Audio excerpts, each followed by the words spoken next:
Sa'd bin Abi Waqqas radıyallahu anh iman getiripdir. O taraftan nenefi qasam içigili. Ta zamanı ki önkü dinine evurluk gelmesen men hiç edecek etti. Ma hada din ellezî kad ahdatha bir iman getiren dinin ne etti? Eğer evurlap iman getirmesen men etti hiç edecek etti. Bir gün geçti. Aytı diye şeyle bir zadi men otururun. Adamlar enehini öldürtüp aytırdı dedi. Ne mi dediler? Adamlar enehini öldürtüp aytırdı. Ölür şu men etti. Bir gün geçti. O günün aşağına öyle de giren ak diyorlar. Hey sat yenak, içenak. 2 gün geçti. Yine gelip gödepti. Tembeytmenene. 3 gün geçti diye. Ahir aytacak kimin ayttı diye. Hazreti Sa'd bin Abi Waqqas dedi. Vallahi ya ummi. Ey Allah bilen kasam dedi. Lev kanet leki 100 nefs. Eğer sen 100 canında valasın. Fakharacet nefsen ma tarafta dini hada li şeyin. Her 100 taraf ölü. Adamlar kıyırsa iman getirada önkü dinine vurla da meni vurmayan. Yamasan direlha.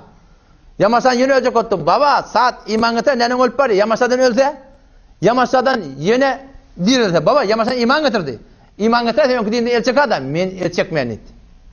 İnşitti fekuli ve inşitti fe la ta'kuli. Halatan iyi halamatan iman. Men bariyan et. İslam şunu istiyor. Önatan diye netmer ki. Emma Hasan la ta'ata li mahluk fi ma'siyetil halik. Ve vassayna l-insane bivalideyhi husna Suriye Lokman'ı barda okuyor. Ve vassayna l-insane bivalideyhi husna. Biz insana vasiyet ettik, tavşırdık, Kur'an'ı 3 yerde getir. Ki enetana yaxşılık et. Enetana yaxşılık etmeli. Yani şu dahili parantez Allah burada atittir Müslüman'da. Şu ta'da sürüşmeli ayak. Şu ta'da Allah'ın muhabbeti, dinin muhabbeti, Resulullah'ın muhabbeti hem zaten konuda olmaz.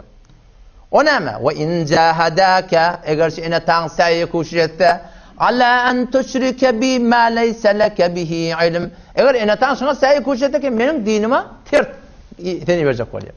Sana şirk ettirecek, sana küfür ettirecek, sana şeriatın tertini ettirecek oluyor. Fela tuti'huma diyen etmediptir. Ve sahibhuma fi dünya ma'rufa. Yaxşılık et, ihtiramını takla. Bir ihtiram etme. Yöne la ta'ata li mahluk fi ma'siyetil halik. Mahluk çe enen olsun, çe atan olsun, çe ayalın olsun, çe dostun olsun, her kim olsun Müslüman doğan Allah'ın muhabbetinden koyun dedi. O ne dedi? Şunu hem zaten verip duran şu.